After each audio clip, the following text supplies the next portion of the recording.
Good morning everyone, welcome to మన చరిత్రలో.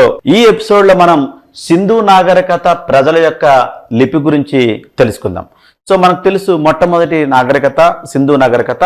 ఈ నాగరికత కాలంలో ఉండే ప్రజలు ఎటువంటి లిపిని, ఎటువంటి స్క్రిప్ట్ ను వాడారు అని మనం చూస్తే, మనకి దొరికినటువంటి ఆధారాల ప్రకారం మనకి సింధు ప్రజల తాలూకా లిపి చిత్రలిపి అని మనకు తెలుస్తుంది. చూడండి, ఇక్కడ మనకు చూస్తే మీకు అర్థమవుతుంది. అయితే బొమ్మల లిపి గురించి తెలుసుకోవడానికి మనకు ముఖ్యమైన ఆధారాలు ఏంటంటే సీల్స్. మనం ఇక్కడ చూస్తే ఇక్కడ స్క్వేర్ టైప్ లో ఉండే సీల్, ఇక్కడ చూడండి పైన మనకి బొమ్మల లిపి కనబడుతుంది, ఇక్కడ మనకి యానిమల్ కనబడుతుంది. సో ఇట్లా ఈ బొమ్మల లిపిని ఎక్కువగా ఎక్కడ రాశారంటే అప్పుడు ఉన్నటువంటి సింధు ప్రజలు వాడినటువంటి సీల్స్ పైన వీటిని రాయడం అనేది జరిగింది. సో మనకి మొత్తంగా సింధు నాగరికతలో 4000కు పైగా సీల్స్ దొరికాయి.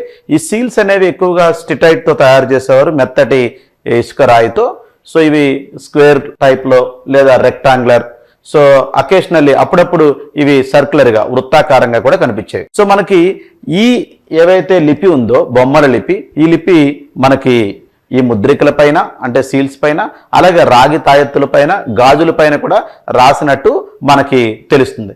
అయితే మనకి ఈ లిపి గురించి మొట్టమొదటిగా మనకి 1853లో తెలిసింది. అయితే సమాచారం 1923 నుంచి మనకి వీటిపై కంప్లీట్ పరిశోధనలు స్టార్ట్ అయినప్పటికీ ఇప్పటికీ కూడా మనం ఈ లిపిని కనుగొనలేకపోయాం.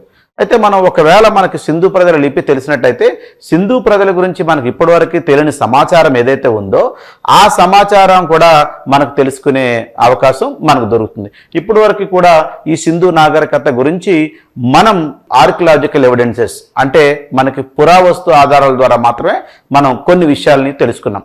అయితే వీటిపైన ముఖ్యంగా ఈ సింధు నాగరికత లిపి పైన ముఖ్యంగా ఫాదర్ హిరాస్, రాజారాం, నట్వర్జ, ఎస్ఆర్ రావు ఇలాంటి చాలా మంది వీటిపై అధ్యయనం చేయడం అనేది మొదలుపెట్టారు. అయితే మనకి ఇట్లా ఈ లిపి అయితే నడుస్తుంది, కానీ ఈ లిపిని మనం బౌస్ట్రోపెడన్ లిపి అని మనం పిలవడం జరిగింది. దేన్ని? సింధు నాగరికత తాలూకా బొమ్మల లిపిని. అయితే మనకి ఇప్పటికి కూడా మనం వీటిని కనుక్కోవడానికి కారణం ఏంటంటే ఇవి 400 వరకు ఉన్నాయి. ఇవి ఈ సైన్స్ ఏవైతే ఉన్నాయో అవి, ఈ బొమ్మలు ఏవైతే ఉన్నాయో అవి. సో అందులో మనకి ఇంకొక పాయింట్ ఏంటంటే ఇది right to left, left to right, right to left, left to right, ఇట్లా మనకి అన్ఎండింగ్ స్క్రిప్ట్ లాగా ఉంది. ఇది సెకండ్ పాయింట్గా మనం చెప్పొచ్చు. భవిష్యత్తులో మన సింధు లిపిని కనుక్కుంటామనే ఆశాభావంతో ఉందాం. దీని ద్వారా మన మొట్టమొదటి సింధు నాగరికత ప్రజల తాలూకా మొత్తం ఇన్ఫర్మేషన్ని కనుక్కునే అవకాశం మనకి దొరుకుతుంది. Thank you and all the best.